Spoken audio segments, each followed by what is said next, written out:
Hi, my name is Walker, and we're here on East 77th Street in Manhattan's Upper East Side. And right around the corner from me is a townhouse that was once owned by the infamous gangster Vinny the Chin Gigante.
All right, so this is the place right here.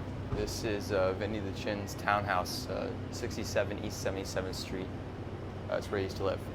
For those of you who don't know, Vinny the Chin was at one time the boss of the Genovese family, one of the most powerful families in New York City. Now, for many years, the FBI didn't know that he was the boss of the family, and in fact, they thought he was crazy.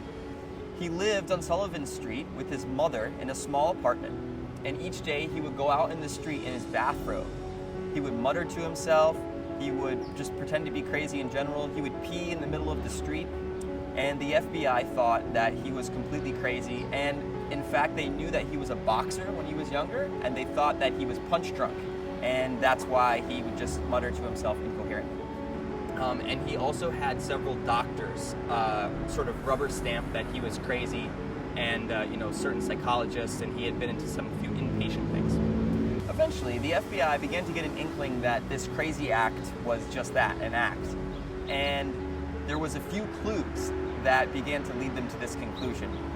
One time, his bodyguards were helping him into a car where he was wearing his bathrobe, and the bathrobe separated, and they saw that he was wearing a very nice suit underneath. Another time he was crossing the street and a car was coming at him fast, and he went from shuffling to running very quickly to get across the street, and the FBI basically figured out that he wasn't crazy, and they began to follow him. Once the FBI tailed him to this townhouse, they did a little digging in the records, and they discovered that the townhouse had been owned up until 1983 by a guy called Morris Levy, who was a record producer and a record store owner. The house was worth close to $1 million at that time, but was gifted to a woman named Olympia Esposito for $16,000. Now, Olympia was the second wife or girlfriend of Vinny the Chin, so the FBI figured out that he was meeting here with other mobsters and was obviously not crazy.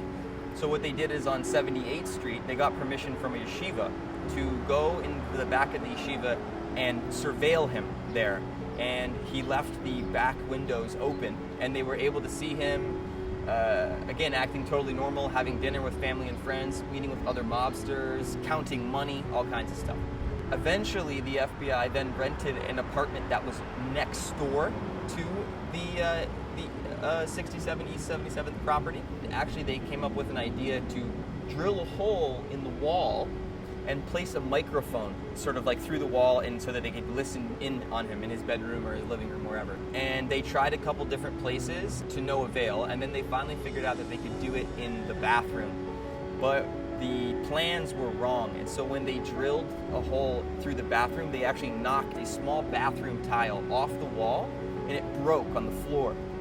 And then Vinny the Chin figured out that he was being surveilled by the FBI, and he became much more careful. He closed his curtains, and he was much more secretive about coming to this townhouse and visiting with his second wife or girlfriend, whichever. Even though the FBI was not able to catch Vinny the Chin by bugging his townhouse, they were able to get him in another way. Strangely, the extremely paranoid Vinny the Chin trusted this guy called Pete Savino, who was a contractor who owned a factory that made windows and was involved in this thing called the Windows case.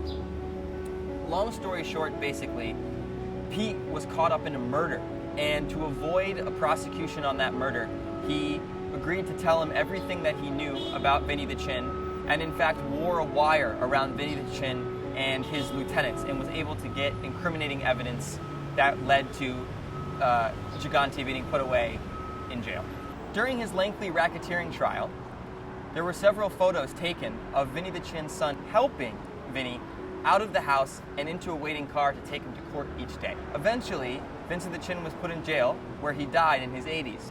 As for who owns the townhouse now, I have absolutely no idea. It very well could have stayed in his family. I'm really not sure.